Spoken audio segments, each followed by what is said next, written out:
Thank the Lords of Hellfire, they actually managed to listen and add another JDM icon to the game. It's not high up the list really, but it's still one of them.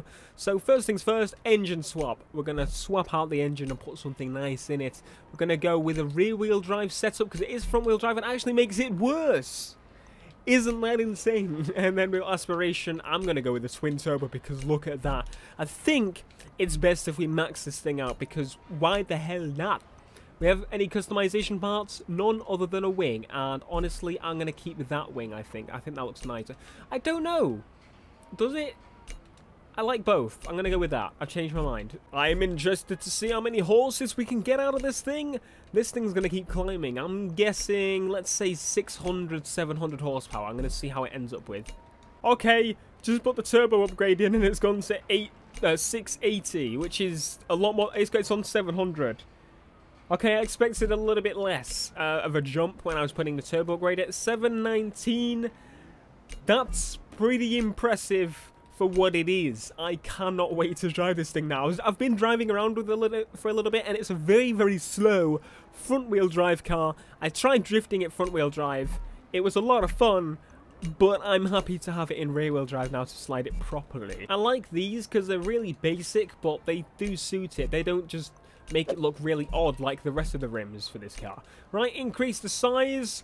Boom! Oh my god, that's way too big. So let's go down one, down two. I think that's more normal. And there we have it. She is ready, looking sharp as hell. I would love to have one of these. Looks monstrous. And it is rear-wheel drive, as you can see. Begin the spinning of the tires and power. Come on, babe. It's just eating the first few gears and constant freaking smoke. Can we keep it going? No, we're gonna muck it up. Sorry. Okay, this thing is made for sliding. Seriously, in the first couple of gears, watch this. I'm gonna go to the beginning again. It's just gonna spin and slide. Look at it. It's just eating the gears alive and still sliding in. Control still can pull it back. This is bloody brilliant. So, only experience I've really had with this car is a few older racing games. I haven't seen it for quite some time.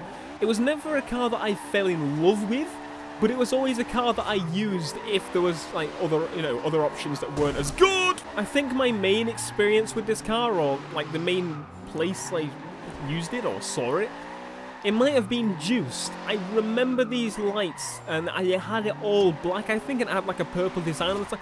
That might have actually been one of the crews in the game. I could be wrong, but I think that's what my brain's telling me. It's saying it was one of the crews, and I often went against them and took a lot of their cars. I always remember having these blacked out, and I had kind of a red design or a purple design on the side, so I'm assuming that was Juiced. For anyone that's played that, tell me if I'm right or wrong. I remember them being on the intro maybe when they were yellow. I honestly, I'm bloody clueless at this point. Now to talk about the disappointing factor, and it's not about the car itself. It's about the Forza DLC. The DLC Season Pass pack thingy bobber is over. That means like we're probably not going to get much else DLC wise except like the Fast and Furious thing, which is kind of not really DLC, it's standalone.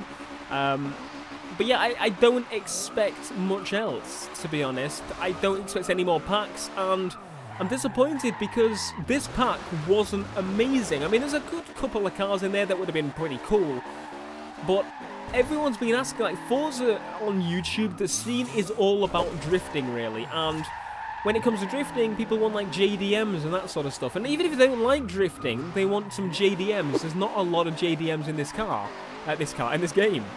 And Forza being like one of the biggest racing series at the being one of the biggest racing series at the moment, you'd think that they'd add some JDM cars because that's what people asked all the way back in bloody Forza 5, and they still didn't bring some out for that. They didn't bring some out for this, even though it would have made much more sense to bring it out in this and have so much time to listen, but no.